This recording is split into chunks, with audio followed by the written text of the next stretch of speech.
My name is Diane Lane, and I met Larry in 1982 at a parent orientation meeting for incoming freshmen. If I had to describe Larry to a friend, support and dedication are always the first things that I think about when it's Larry. He always gave over 100% to his students. I met Larry when he was coming up to Hayward High School as the new principal. I would describe Larry to a friend as being very hardworking and very dedicated to his community. Pretty much everything he put his mind to, he gave over 100%. My kids were in the Sunset Marching Band and they would compete in different areas. He would go with the band on Saturdays, giving up his free time to be out there with the students. And that made a big difference for them to think that their principal would come and support them. Spirit Band would play at the basketball games. They got so close that the basketball team invited the band to ride on the bus with them to their games. I still remember Larry talking to the parents and explaining that support for a student is like a triangle. It's administration, the parent, the teacher, and with the student right in the middle. And when one of those sides falls down, then the student is not having as good a chance of being successful. And I still remember it 37 years later, so it must have made an impact. I met Larry when he interviewed me for a teaching position at Sunset High School. When he interviewed me, he gave me very specific directions about how to come to Sunset High School. He made sure I came down A Street, and then he made sure I came down Princeton. And I know why. He wanted me to see the community where the parents and students lived and worked. His leadership qualities, I think, could be replicated for any city organization. He was always fair and consistent. He believed in building relationships. What he taught me most was that kids are the center. They are the key. I worked with Larry at Sunset High School as a teacher, coach, and as assistant principal. I got to know Larry through his dedication to his job, to the students at the school, the parents in the community.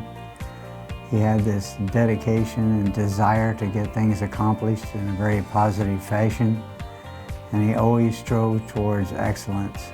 I appreciated Larry's roll-up-the-sleeves, hands-on style. I have a story about one day when we had some outsiders come on campus. They weren't our students, and they were there for trouble. I radioed the office to let them know. Larry came barreling out. He opens up the door. He said, "Karate, get in the car. We're chasing him." So all of a sudden, we're going out through the back gate, and we're chasing these kids. And we drove and drove, and we lost him. Then we went back to the campus. I think by then the police had been notified that there was a crazy person driving around the streets of Hayward and going through stoplights. And I don't think that I ever got my heartbeat back quite to the same place. In fact, I think it's in the back of that car. I'm Michael Cobb. I'm the executive director of the foundation at St. Rose Hospital, and I met Larry in 2012 when I was hired for the position.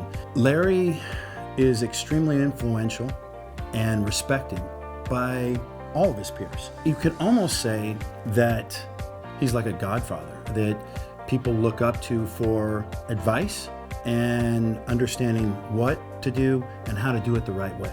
He's also Italian, so the godfather works. Okay. Totally. All right. In 1971, I was a freshman, and Mr. Ratto was my assistant principal.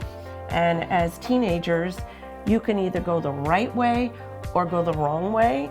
And after sitting in Mr. Ratto's office with detention many times, I was able to eventually go the right way. It was early on in my Rotary career that I actually learned more about Mr. Ratto. We were peers as Rotarians, and we had a day that we were going to clean up the grounds at the Eden Youth Center, and Larry did the work of two people that day, literally. I saw him, a 12-foot ladder. He got up on the roof, he cleaned out the rain gutters, and then started trimming trees. Most Rotarians had come and gone by that time, but Larry was the first to arrive, the last to leave.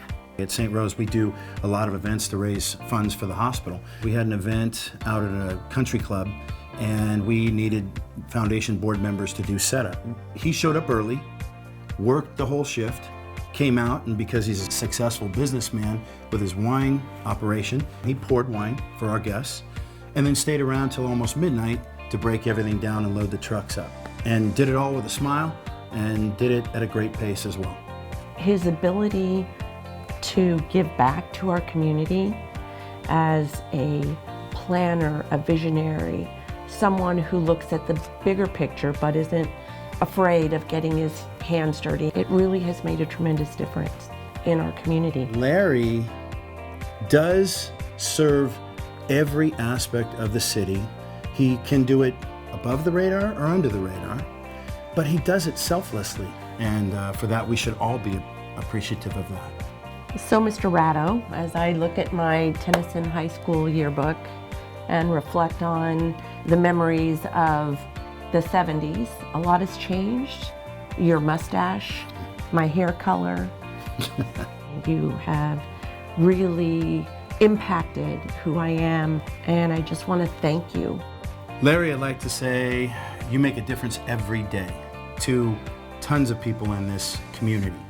And I would also like to thank Kathleen for sharing Larry with us and being on this journey for over 30 years with us at the St. Rose Hospital Foundation and with Rotary for almost 40 years. Enjoy your evening. No one else deserves it more than you do. And thank you for all of your help and support. Cheers, Larry. We love you. We do.